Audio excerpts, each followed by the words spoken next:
There are buildings that rise like mountains, slow, honest, predictable, each floor laid upon the last in plain sight.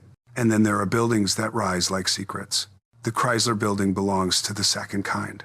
It did not simply climb into the sky. It waited, it hid, it listened for the moment its rival would celebrate, then it struck. Close your eyes and let New York return to 1929. The city is not yet the glass and steel machine. Today it is a creature made of soot, rivets, ambition, and noise. The streets below are thick with horns and trolley bells, with men in fedoras and women moving like punctuation in long coats. Above them, the skyline is mid-metamorphosis, half old stone, half new steel. Every week, something taller appears, as if the city is teaching itself how to stand on tiptoe. On certain mornings, a pale haze hangs between the buildings like cigarette smoke caught in sunlight. The air tastes faintly metallic, as if the sky itself is being welded into shape. Newspapers are full of numbers, heights, floors, records, and every number feels like a dare.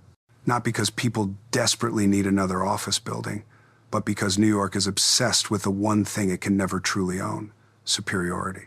And in that year, superiority had a measurable unit, the tallest building in the world. Now picture a roofline somewhere in Midtown, unfinished, blunt, almost disappointing. A tower that seems to pause before it becomes truly daring. To the casual passerby, it looks like the building has nearly reached its final height. Men on the street glance up, shrug, and keep walking. They think the race is over, or nearly over.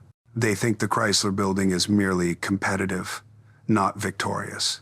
But inside that finished tower, something is sleeping. Not a metaphorical ambition, not a symbolic dream. A literal object, steel and weight and sharpened tension packed into the very guts of the building, hidden in a vertical shaft like a dagger concealed inside a coat sleeve. For months, while New York watched the skyline and argued about who was winning, a 56-meter spire, stainless steel, gleaming like a new blade, was being assembled in secret, piece by piece, inside the building's own interior. It was not built on the roof. It was built inside the building, as if the tower had swallowed its own weapon. And the city had no idea. That is the first shock you give your listener. The skyline was being lied to. Not with words, but with architecture. New Yorkers believed skyscrapers were honest. You could see them grow. You could count their floors. You could measure their hunger. But at Chrysler, the most important part, the part that would win the war, was being concealed like contraband. Imagine the labor required for such deception. Workers moving with unnatural discipline, not only to build, but to avoid being seen building. Materials delivered carefully, conversations kept tight, instructions given in low voices. It wasn't just engineering, it was espionage. The skyscraper was no longer merely a structure. It was a plot. Now, look at the sky again. In 1929, height is not just vanity, it is identity. A building doesn't simply house offices, it declares dominance. And dominance in that era is contagious. One record triggers another attempt, and another. The city begins to treat its skyline like a scoreboard. On Wall Street, men gamble with money. Above Wall Street, men gamble with steel. So when I tell you there was a hidden spire waiting inside the Chrysler Building, understand what that truly means. Someone was planning a betrayal. Not a betrayal of a person's trust, but a betrayal of the city's expectations. A surprise attack designed to make a rival look foolish at the exact moment he believed he had won. And this is where the dagger becomes personal, because the rival wasn't a faceless corporation. It was a man, a former colleague, someone who knew the game, knew the players, and believed he could control the narrative. But Chrysler's narrative was not being written on the outside. It was being written in the dark. The spire lay there like a coiled spring. 30 meters, 40, 50. A mass of steel heavy enough to frighten you if you stood beside it, 27 tons of polished intent. It waited inside a shaft the way a shark waits below a calm surface. Patient, silent, inevitable. And then comes the moment your short-form audience will feel in their chest. The reveal. Not a gradual ascent, not a slow unveiling, but an eruption. A morning in October. The city wakes and repeats its routine. Steam rises from grates. Cars chatter. Men in suits hurry, as if time itself is for sale. High above, the Chrysler Building's roofline looks unchanged until it doesn't. Something moves. A metallic point begins to emerge from the top like a spear breaking through ice. Slowly at first, like the building is exhaling a secret. Then steadier, higher, taller, a long, gleaming blade pushing upward into the pale New York sky. The skyline flinches. The city, which thought it had been watching everything, realizes it has been watching a performance while backstage. The real act was being prepared. In that moment, the Chrysler Building doesn't just grow. It humiliates. It turns the race into a punchline. It transforms height into mockery. And the voiceover, calm and low, lands the line that frames the entire episode. You think skyscrapers are built from the ground up? No. At Chrysler, the decisive blow was built from the inside out, hidden in plain sight, waiting for the exact second the enemy declared victory. This is not merely a story about a building.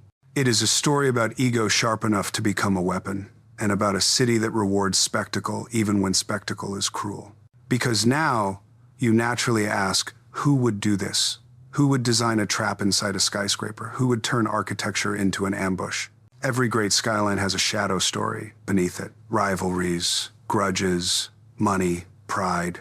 But the Chrysler Building's shadow story is unusually sharp because it begins not with strangers, but with two men who once knew each other's habits. They had shared rooms, shared clients, shared professional oxygen, and then they separated the way certain partnerships separate, quietly at first, then violently in memory, each success afterwards feeling less like achievement and more like revenge. Their names were William Van Alen and H. Craig Severance.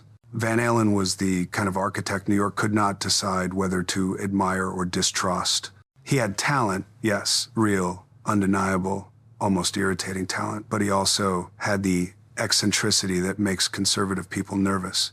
He didn't simply draw buildings. He designed statements. He was interested in gesture, in silhouette, in a kind of theatrical beauty that felt suspiciously modern.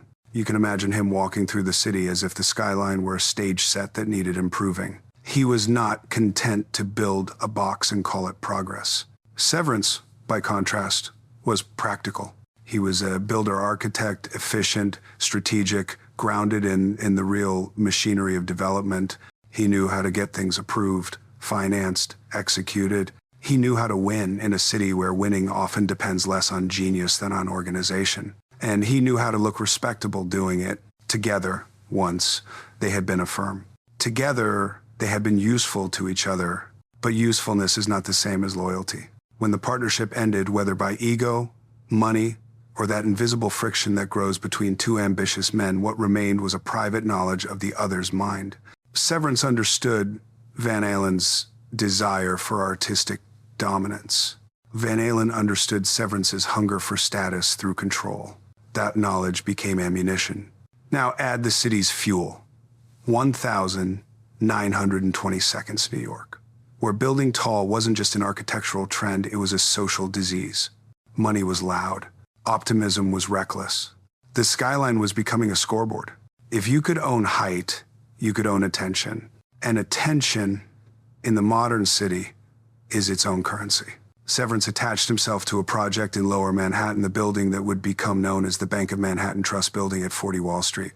It was a perfect Severance project, businesslike, ambitious, and positioned in the financial district, where power liked to gather.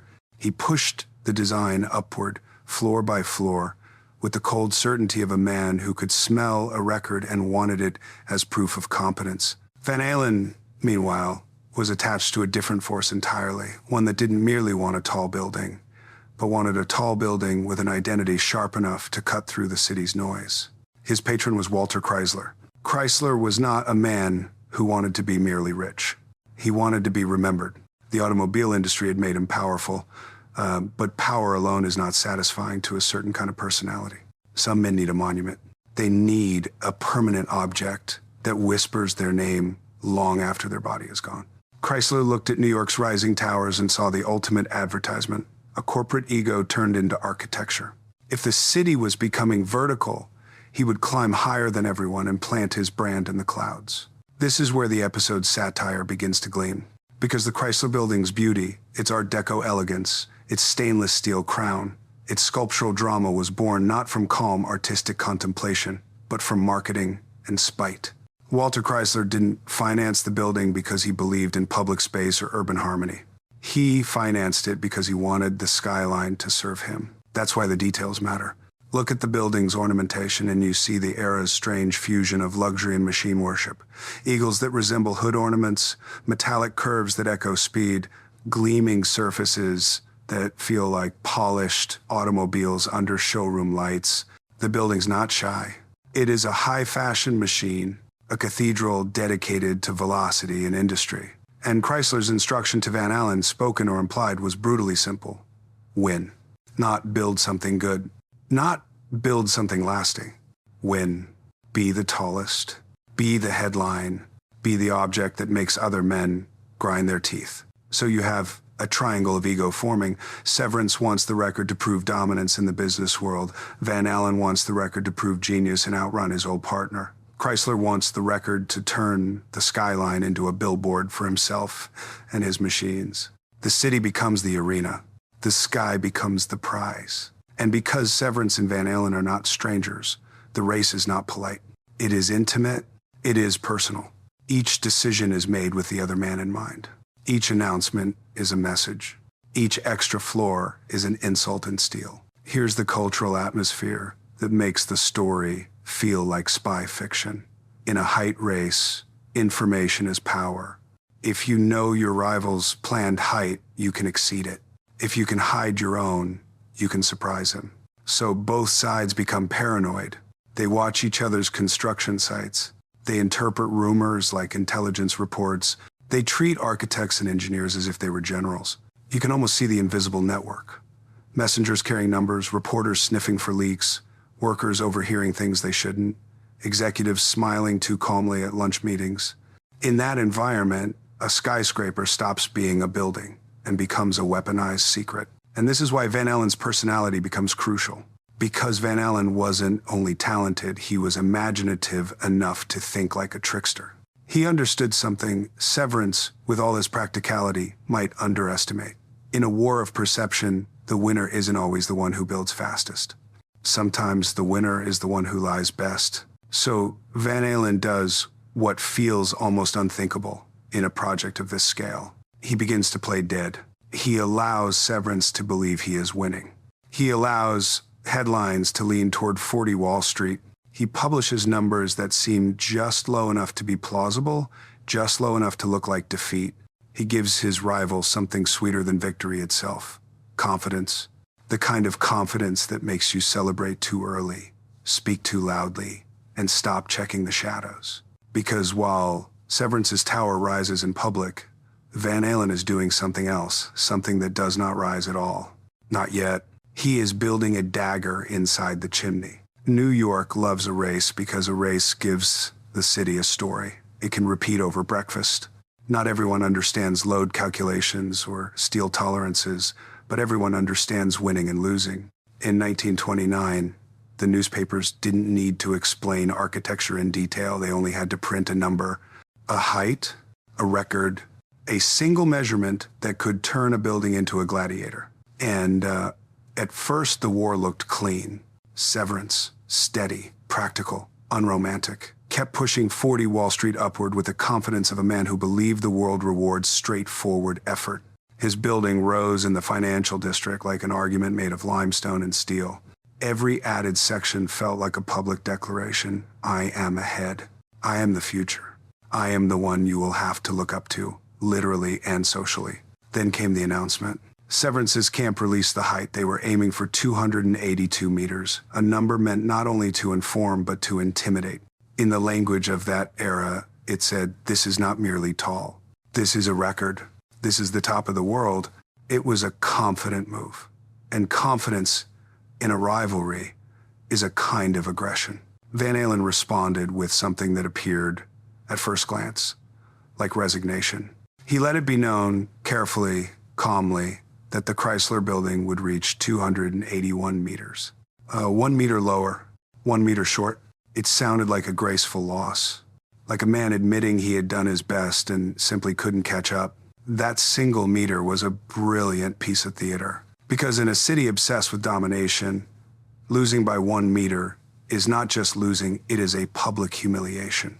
It suggests you were close enough to taste victory, then choked. It suggests you lacked either courage or imagination. It invites pity, and pity is poison to the ego of a famous designer. By conceding so narrowly, Van Alen wasn't just handing Severance the win. He was gifting him something even more intoxicating, a victory that felt personal. Severance took the bait. This is where the story turns sly, almost comedic in its cruelty. Severance began to behave like a man who had already won. Not quietly, not cautiously, but with the performative certainty of someone who wants the world to watch him enjoy it. He talked, he smiled, he let the city hear him. He allowed the press to frame him as the champion of the skyline. And then, because in New York, victory is never complete unless you can display it, he did something that seems small, but is psychologically enormous. He added a flagpole to the top of his building. A flagpole is not a structural necessity. It's a gesture. It's the architectural equivalent of planting a spear into the ground and daring anyone to pull it out. It said, I'm not just taller. I'm the kind of man who can afford to be taller for no reason at all. It was also a way to close the door on last-minute surprises. Severance wanted to make the win feel sealed, final, unquestionable. He celebrated, he hosted, he became generous with his mockery. And mockery, this is important, has a particular sound when it comes from someone who used to know you well. It isn't the distant criticism of strangers. It's intimate. It cuts closer to the bone because it comes from a mouth that understands your insecurities. If you were Van Alen, you would have felt it. You would have heard Severance's laughter not only as a laugh, but as a verdict. You were the dreamer. I am the winner. You were the artist. I am the record holder. You were the eccentric. I am the future. But Van Alen's genius was not only in design, it was in timing. He had already decided that the only satisfying response to mockery is silence, followed by an impossible fact. So while Severance's people celebrated in public, Van Alen's people worked in private. Here the story becomes an espionage film in hard hats. Because in a height race, the highest value is secrecy. And Van Alen's plan required a level of secrecy that borders on madness. He was going to build the winning piece of the Chrysler Building inside the building, out of sight of the city, out of sight of the press, and most importantly, out of sight of Severance's watchers. Yes, watchers. Because in this world, rivals did not simply read newspapers. They watched construction sites. They sent people to observe deliveries. They paid attention to cranes and steel shipments and odd shifts. A sudden spike in activity could reveal a hidden plan. In a sense, every skyscraper in New York had begun to suspect it was being spied on. Van Alen responded by treating his building like a locked vault. Deep within the Chrysler Building, in the vertical throat of a ventilation shaft, something that, to outsiders, would read as nothing more than mechanical infrastructure workers began assembling the spire. It wasn't one solid object delivered whole. That would be too visible, too risky. Instead, it was constructed in pieces, carefully, quietly, like contraband being built into a weapon. The material itself mattered. This wasn't ordinary steel that would dull in the air and look industrial and heavy. The spire was made of stainless steel, modern, reflective, a kind of metallic elegance that made it look less like a structural necessity and more like a crown.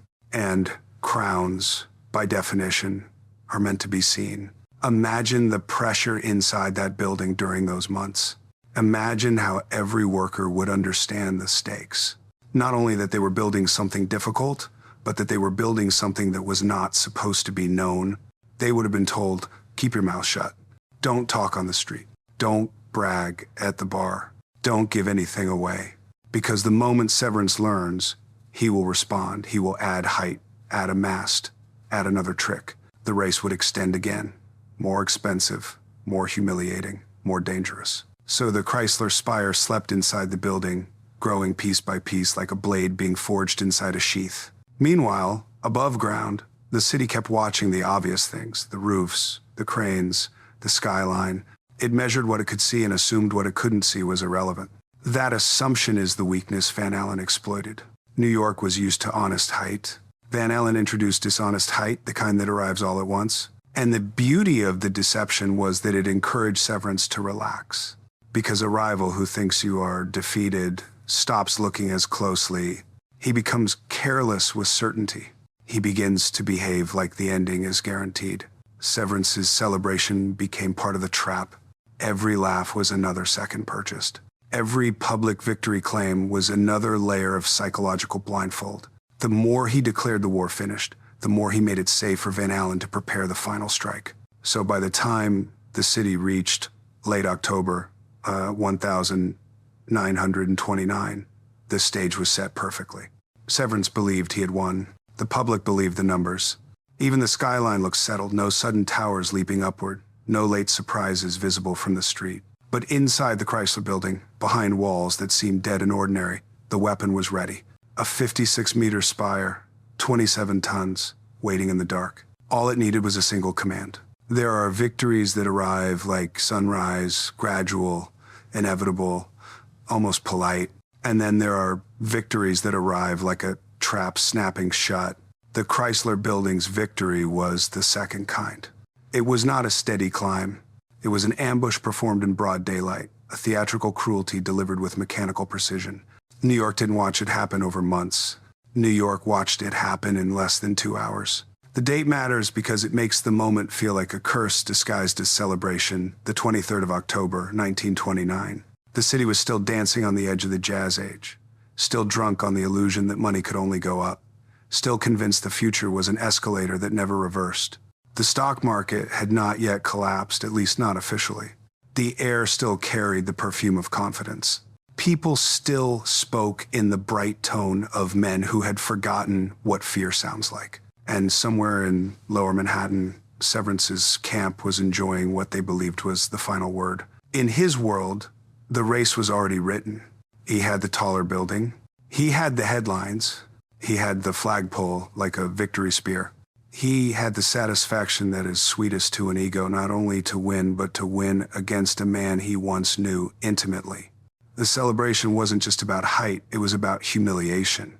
It was about proving which kind of architect New York truly rewarded, the practical one, not the eccentric dreamer. So imagine the mood around Severance that day. Confident smiles, handshakes that lasted a second too long, voices raised just enough to ensure someone overheard. A declaration of triumph. Perhaps a quote delivered to reporters with the casual arrogance of certainty, highest in the world. A sentence that sounds permanent when you believe the sky itself is stable. But while Severance's victory was being spoken into microphones, Van Alen's victory was being prepared in silence. At the Chrysler Building, there was no need for a public party, no need for speeches. The climax did not require applause. It required timing. Somewhere inside the building, inside that vertical shaft where the spire had been hidden, men were already at their stations. Machinery was ready. The route was clear. The steel sections were aligned. The building, for months, had been holding its breath. Now it would exhale. This is the part that makes the story feel like a heist. The most dramatic action happens out of public view until the very last second. The spire is not carried across the roof in plain sight. It is not assembled where photographers can count its pieces. It is raised from within, as if the building has grown a spine at the moment it chooses to stand taller. The signal goes out, a command passed like a code word, and then the machine begins. Inside the Chrysler Building, a crane mechanism starts to pull the spire upward through the shaft. Steel rises. Slowly, at first, careful, controlled, because 27 tons does not forgive mistakes. You can imagine the sound, the low groan of cables under tension, the faint metallic scream of friction, the steady rhythm of winches. Men watch gauges, hands tighten around controls. Everyone understands the meaning of the motion. This is not merely a lift, this is a declaration. Above, on the rooftop, the first glint appears. A sharp point pierces the air like the tip of a spear emerging from water. If you were a passerby who happened to glance up at the right second, you might have blinked, convinced your eyes were playing tricks. One moment, the Chrysler roofline looks familiar. The next, Something new is rising from it, something impossibly sleek and bright, catching the light like a blade. The skyline begins to change in real time. And New York, a city that prides itself on noticing everything, realizes it has been outplayed. Word travels fast in a dense city. People point, drivers slow. Office workers lean out of windows. Photographers scramble. You can almost see the shock ripple outward. Wait, what is that? Where did it come from? It can't be. But it is. It's rising. The spire keeps climbing, section after section emerging into the open. The building seems to elongate, as if it had been holding back its true height out of politeness, and has finally decided politeness is unnecessary. The effect is not only visual, it is psychological. It is the feeling of being tricked and then being forced to admire the elegance of the trick. This is where the climax becomes brutal. Because if you are Severance, if you are the man who just declared yourself the winner, every inch of that rising steel is a slap. You said the race was over. You said you were highest, and now the sky is changing in front of you. In 90 minutes, the deed is done. 90 minutes, less time than a long lunch, less time than a slow meeting, yet enough time to rewrite a global record. The spire locks into place. Bolts are secured. The final alignment is made. The Chrysler Building now stands at 319 meters, not 281. A sudden leap of 56 meters that transforms it from competitor to champion. And it doesn't just beat Severance. It humiliates him by exceeding his record cleanly and undeniably. It also reaches beyond local rivalry into global symbolism. At 319 meters, the Chrysler Building surpasses not only 40 Wall Street, but even the Eiffel Tower. A powerful psychological conquest, because the Eiffel Tower had been the world's most famous metal landmark. Now, New York had its own sharper, more modern crown. If Severance's victory existed at all, it existed for a handful of hours, the brief span between his announcement and Van Alen's reveal. That is the kind of victory that leaves scars, because it proves you were never truly in control. You were simply allowed to believe you were. And Van Alen, in that moment, he becomes the city's most dangerous kind of figure, the artist who can weaponize imagination. He didn't win by adding floors publicly. He won by rewriting the rules of how height can be hidden. He turned a skyscraper into a Trojan horse. Now add the final layer of irony that gives the episode its grim aftertaste. This triumph takes place one day before the stock market crash begins to pull the country into darkness. The skyline wins a glittering theatrical battle at the exact moment the economy prepares to collapse. It's as if New York, sensing the end of its party, throws one last extravagant trick into the sky, one final laugh made of stainless steel. So the climax ends with two images in contrast. First, the Chrysler spire, newly risen, gleaming like a needle against the haze. Second, somewhere below, the defeated rival forced to look up at the proof of his humiliation. The city watches, breath held, then exhaling in awe and gossip. The story becomes instant legend. In the clean version of history, the story would end at the spire. The hero would smile, the rival would retreat, the city would applaud, and the skyline would keep its trophy forever. That's how we like our myths. Victory is a full stop. But New York rarely gives anyone a full stop. It gives commas. It keeps the sentence running. And after the Chrysler Building won its brutal little war against the sky, the city turned the page to the part it always prefers to hide, the bill. Because the truth is, the Chrysler Building's victory was never purely Van Alen's. It was purchased, it was financed. It was bought with the patron's hunger. And patrons, especially those built in the furnace of capitalism, can be affectionate one moment and merciless the next.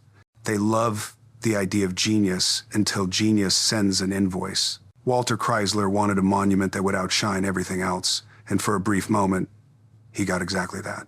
His building became a crown on the city, a glittering Art Deco hymn that made New York look like the future. The public marveled at the stainless steel, the elegant setbacks, the ornament that seemed to celebrate machines with the devotion once reserved for angels. Chrysler's name was effectively welded into the skyline. But once the record was secured, once the rival was humiliated, once the newspapers printed the numbers, once the city accepted the new icon, something shifted. The building, from Chrysler's perspective, had served its purpose. The billboard was erected, The victory was harvested, and now the cost of that victory, the cost of the very genius that made it possible, began to feel less like investment and more like inconvenience. That is where Van Alen's tragedy begins, not with defeat, but with success. Because success attracts a different kind of cruelty, the kind that says, "You've already given me what I wanted. Now what use are you?" There are many ways to ruin a man without touching him. In the business world, the simplest is to question his integrity. To suggest his genius was not clean. To imply that he did not win through brilliance, but through corruption, through kickbacks, bribes, backroom deals. It's a tactic as old as rivalry itself. If you can't erase the achievement, you poison the person who achieved it. And so the rumors began. Whispers about payments from contractors. Suggestions that Van Alen had been too close to the machinery of construction. Accusations that the architect had padded costs, taken favors, operated in a moral gray zone. Whether every detail of those accusations was true or exaggerated mattered less than the effect. Because in a city like New York, reputation is not a mirror, it is a weapon other people hold. Then came the blow that turns the story from satire into something colder. Walter Chrysler refused to pay Van Alen's full design fee. It sounds almost unbelievable if you've ever admired the building. The man who designed one of the most beloved silhouettes on Earth, a structure that became an emblem of New York itself, was suddenly forced into a fight for compensation. And fighting a wealthy patron is like trying to sue gravity. You can do it, but you will discover the rules were never designed for you to win. Van Alen had built a monument. Chrysler had financed a brand. When the two clashed, the brand had more leverage than the monument maker. And New York watched this quietly. It always does. The city is fascinated by power, not fairness. It loves spectacle, but it rarely stays for the epilogue when the winner is dismantled behind the curtain. This is the psychological cruelty at the heart of your episode's message. The most beautiful symbols can be born from the ugliest motives, and the people who create them are often the most disposable. Van Alen's victory over Severance had been public. His defeat by Chrysler was private, fought in legal shadows, in social whispers, in reputational decay. And reputational decay spreads through professional circles faster than any official verdict. Suddenly, doors close, invitations stop, projects dry up. People who once praised you now avoid your gaze, because association with a tainted figure can stain them too. So the architect of the Chrysler Building, a tower that looks like optimism, made physical, begins to fade from the very world that should have celebrated him. This is where you can slow the narration and let the sadness expand. Because it isn't just about one man not getting paid. It's about what it means to create something permanent in a system that treats creators as temporary. Van Alen, the eccentric genius who designed an Art Deco masterpiece, does not get a triumphant old age. He doesn't get the comfortable legend status you might assume. The city does not build him a statue. The profession does not protect him. He becomes a footnote in the era's social memory, an inconvenient reminder that brilliance is valuable only as long as it is useful to someone richer. And this is the bitter punchline. The building survives perfectly without him. The Chrysler Building continues to glitter. It catches the morning sun like jewelry. It glows at dusk like a promise. Tourists tilt their heads back and fall in love with it, unaware of the knife fight that birthed it, unaware of the man who lost everything after winning. The skyline absorbs the tower as if it were inevitable, as if it rose by natural law, rather than by a conspiracy of ego. That's the final image. You end on an image that holds both wonder and cruelty in the same frame. The Chrysler Building at sunset, stainless steel crown glowing, Art Deco ornament shimmering, a symbol of elegance, speed, and modern ambition. And beneath that beauty, the hidden truth. It was born from jealousy, financed by vanity, and sealed by betrayal. A monument to the human ego so stunning that it makes you forget, at least for a moment, how merciless the world can be to the people who create what we worship.